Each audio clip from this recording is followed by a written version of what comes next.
Hi guys, it's Veko here. So today, Game 11 of the World Chess Championship 2018 between Carlsen Magnus and Caruana Fabiano has been played. And okay, I have to say, this is really the first disappointing game from the perspective of a chess fan. And this is the first game that justifies all the draws are boring elements of the wider chess community. So I really don't know how long this video will be, but it could have been as well titled as some small look at the Petrov defense theory and a bit about the opposite colored bishops endgames. But okay, let's see what happened. So this is the last game in which Magnus Carlsen is having white pieces, and he decided to open with 1e4, just like he opened in game 6. And clearly after 1e5, knight f3, knight f6, Petrov has arisen on the board, which was expected. And after knight takes e5, d6, this time Magnus decided to go for knight f3. Knight d3, if you might remember, is a, well, semi-serious try that he employed in game 6, but not without some particular success. So okay, knight f3 is more combative. After knight takes c4, now knight c3. This is kind of the main line against the Petrov nowadays. d4 is another option, and it is still played at the top level, but I think knight c3 is regarded as slightly more potent at this point, but okay. And clearly Carlsen's team was of the same opinion. But after knight takes c3, d takes c3, so okay, this looks like a beginner mistake. Why does white allow the doubling of his c-pawns? But there are several benefits. First of all, the diagonal of this dark square bishop is opened almost immediately, and it can develop without moving the d-pawn, so white has spared the tempo. Secondly, this pawn on c3 controls d4, so when white knight jumps here to d4, you can take with the pawn and undouble this pawn. This is kinda a common idea in this opening. And thirdly, these pawns act like a shield for the white king, and white king is actually more safe on the queen side with these two pawns. For instance, you can advance c4 and control d5 without fearing some attack on the c file or something like that. So yeah, in general it's a sensible idea, and once again it proves how modern chess is way more concrete than general principles suggests. But okay, enough about that. So bishop e7, standard move, bishop e3, and now castling short. This is actually the moment when Caruana goes for a different setup. Knight c6 was played by Caruana several times this year. It was played against Magnus himself in the Singlefield Cup 2018. It was held in August, so just a couple of months ago. It was also played against Karyakin in the Kennedy's tournament, and I will show this game because it features a very brilliant exchange sacrifice, so we will just follow it. So it was queen d2, bishop e6, long castling, queen d7, and now a3, h6, knight d4. This is the idea, undoubling the pawns, or creating this possibility. Knight takes, bishop takes. Okay, here he didn't take with the pawn because he gains a tempo on this side of the board. Rook g8, bishop e2, c5, bishop e3, d5, f4, long castling, bishop f3, and here after bishop g4, Karyakin played bishop d5, takes, he sacrificed the exchange, and he went on to win quite brilliantly. And actually during the Chess24 stream, both Svidler and Grishchuk said that this is a move you automatically make, and Giri was, as expected, somewhat more skeptical about how natural this move is, but okay, we are deviating from the main game, but it was really a nice victory by Karyakin in a must-win situation. So castling short, completely different setup, queen d2, and now knight d7 was played by Caruana, and actually this shouldn't have come as a surprise by Carlsen. First, it is a standard move that was played often in this position, and secondly, you might remember this leaked video from that displayed Caruana during training, and it contained the following screenshot, and you can see here that it is clearly written Petrov with knight d7, knight f6 idea, and Carlsen himself admitted that that he was made aware of the content of this video. So okay, knight c6 was played as well in this position, but it is less common. So let's say after castling along, now if you play knight e5, there are various tries for white. He can just take and then transpose it to better endgame, or he can play something like h4.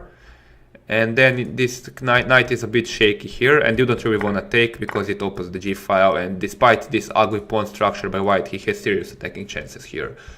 So yeah, also let's say bishop f5 was played here, but then, sorry, not here, but after knight c6, long castling here, bishop f5 was also played, but then bishop d3, and okay, this is I think slightly preferable for white. And the point is that you don't really want to block this c pawn, so you want to play with the c pawn and then move the queen to the queen side. This is the general idea of this variation.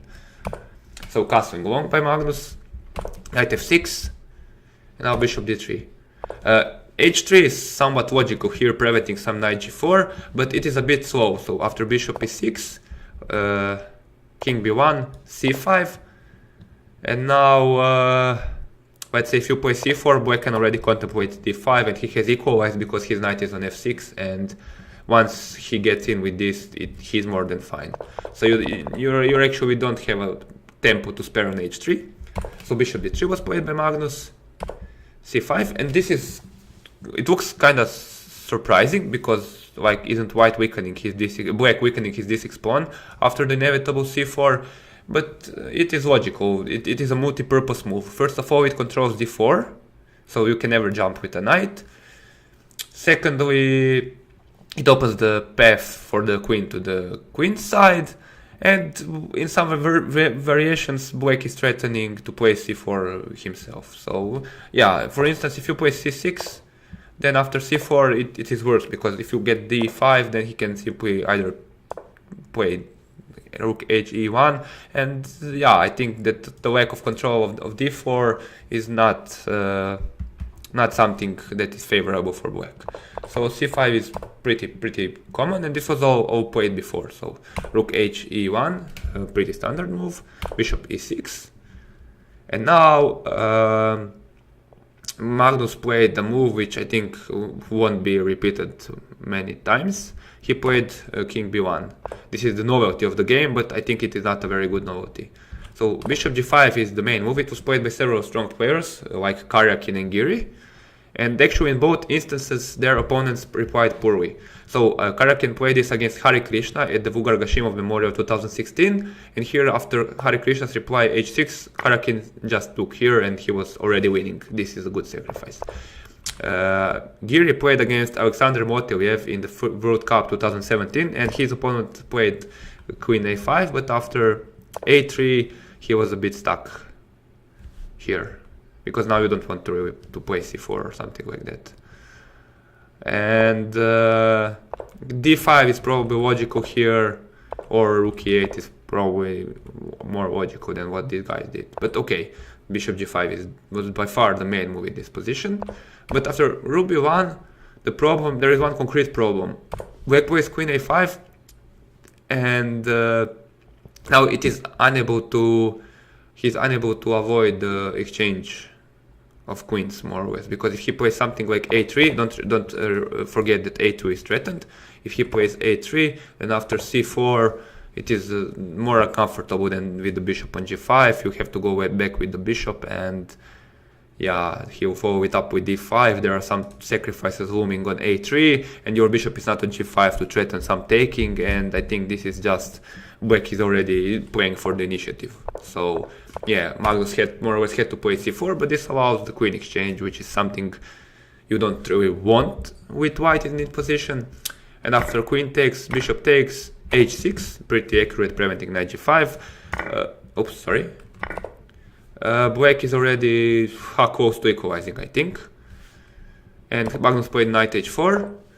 h3, preventing knight g4 once again was more circumspect, but then after rook f e8, knight h4, knight g4 is still a possibility, and it leads white nowhere. So Magnus preferred immediate knight h4, rook f e8. Once again, knight g4 was possible immediately, but after, let's say, Here if you go knight g6, then he can take, and take here. And in this version, this is just an equal endgame, I think. So nothing to show for white here. White can, instead of knight g6 as in the game, white can play knight f5. But here after simple rook fe8, takes, rook e2 defending the pawn, knight e5, it is probably still good enough for equality. Because yeah, you will take this bishop, you will enter the same opposite covered bishop endgame, and nothing much for white to show for. But okay, rook fe8, nothing of course terrible is happening. Knight g6. Once again, h3 runs into knight g4, so you don't want to do that. Rook fe8 was played. Knight g6. Knight g4. Of course, if you take here, then you loosen this bishop and white can take, and he has now serious initiative because this is weak and this is weak. You don't really want to do that. So knight g4 was played, attacking these pawns, preparing knight e5. Magnus took on e7, takes, and now rook e2, defending the f2 pawn. And after knight e5, more or less the game is, well, over, basically. Yeah, of course, taking on h2 would be pretty stupid way of losing a world championship match, because then after f3, this knight is trapped and rook h1 is coming and you're losing the knight, and we did the game and most probably the fight for the title. So I don't think you want to do that. Knight e5, so attacking c4 and threatening to eliminate this bishop. Bishop f4, pressuring on this d6 weak pawn, but still. Knight takes d3, the simplest. Rook takes d3, and now rook d7, defending this pawn. And actually, black manages to hold on due to tactics, because white can't take with the bishop now, because if he takes, obviously this is terrible for him. And he can play b3 because d5 is immediate equalizer as well. So rook d6 was played by Magnus, but after rook takes, bishop takes, rook d8, the back rank issue is what solves black's problems. It gives him time to capture on c4, because after, let's say, if rook c8, b3, then you can probably hope for something for white, although even here it is debatable, but still Magnus can push for something. But after rook d8, it's more or less over immediately. Rook d2, bishop c4, now the material is equal. Rook c1, king c1, sorry, defending this rook, because the bishop was pinned, so you can't capture here, because once again, you don't see this stuff on the World Championship match. So king c1, b6 defending the c5 pawn, bishop f4, taking is the simplest, entering a drawn endgame, knight d2, sorry, king d2, I don't know the pieces, and now a6. You can't really grab a2 pawn. If you, this would be like emulating Robert James Fischer, because in the first game of his match against Spassky, he took similar poison pawn to the h2 and lost the bishop. Although even then, I think he was close to drawing the game, because after b3, c4, king takes, king c3, c takes b3, king b2 is the move. And this bishop is lost, because if you take here, and this bishop is covering the c1 square, and you are objectively losing. So white is going to pick up this pawn, and then these pawns are going to fall sooner or later, and yeah, there is sufficient material for white to win. Okay, a6, putting the pawns on the white squares, and okay, black is going to lose one pawn, most probably c5, but even without the pawn, there is nothing for him to fear, because opposite covered bishops with only one passed pawn are easily manageable, especially with this configuration of pawns when his pawn structure is compact. There are no islands.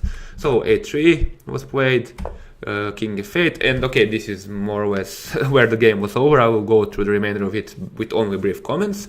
So bishop c7 was played, b5, bishop d6, king e8, bishop takes c5, h5, because the only way black can go wrong is by something like this, and then this cures another pawn, and okay, two pawns are probably what give white serious winning chances, if not definite winning chances. So h5, putting the pawn on the white squares, king e3, king d7, king d4, g6, g3, bishop e2, bishop f8, king c6, b3, bishop d1, king d3, bishop g4, c4, bishop e6, king d4, b takes. This is the position, because now you can even defend, once the pawn advances to c5, you can even defend this a6 pawn with bishop from, let's say, f1 or e2. So it's even debatable whether Magnus should have gone for this, but okay, objectively he doesn't have winning chances no matter what. So bishop g4, c5, bishop e6, bishop h6, bishop d5, bishop e3, bishop c6, king e5, bishop d5,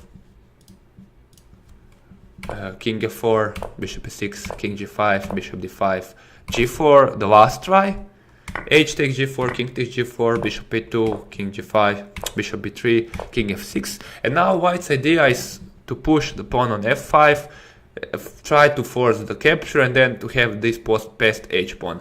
But as we will see in the game, black can deal with this quite easily. So bishop a2, h4, bishop b3, f4, bishop a2. And here the only way to lose the game for black is to play something like bishop e6, because now with f5 white simply wins. Obviously you can take with the g pawn, because then this pawn runs, harry the h pawn. And if you take with the bishop, then h5 uses tactics to create trouble for you, because if you take, then you lose in this bishop, and white takes and white wins. And nothing like bishop here helps, because then h6 and g5, you just take this pawn and you go with the king here, and okay, maybe you can take it with the king, you go with the king here and you win. So yeah, bishop e2, f5, sorry, king e7. If he tried f5, you don't take naturally, because once again then you have problems with the h pawn, but you play bishop b1. And if white takes here, you take with the bishop. And if he takes here, you take with the pawn, and there is no passer on the h file. So okay, this is maybe important only for blitz games. I think most of us would have found this in over the board, but still it is interesting. So king e7, bishop e3, king f6, bishop e2, f5, bishop b1 as mentioned, bishop f2, and now bishop c2. Once again, you don't want to take here, because then h5 wins. So that was the last trap, but of course Caruana was having none of it. So yeah, this was the last game in which Magnus had white pieces, and it was not particularly interesting one, but that was kinda to be unexpected. And I think tomorrow game 12 will be the combination of the entire match. I think Caruana will go for it with the white pieces. We will get another Sicilian, and it will be incredibly fighting. As for this game, I think my only comment is this meme. This is what I meant. And yeah, you might have noticed I didn't put a meme at the start of the video, because yeah, I realized it was a bad idea, but I still couldn't make a video without a meme, because I want to become the next chess meme world. So yeah, that was all for today, or at least for this game. I think I'm going to make another video, at least I hope I will do it. Because this was not particularly enticing one. And yeah, that's all for today. Thank you for watching the video. As usual, you can watch the analysis of the previous two games on the right hand side of the screen. You can subscribe to this channel if you want, and until the next video, see you. Thank you once again.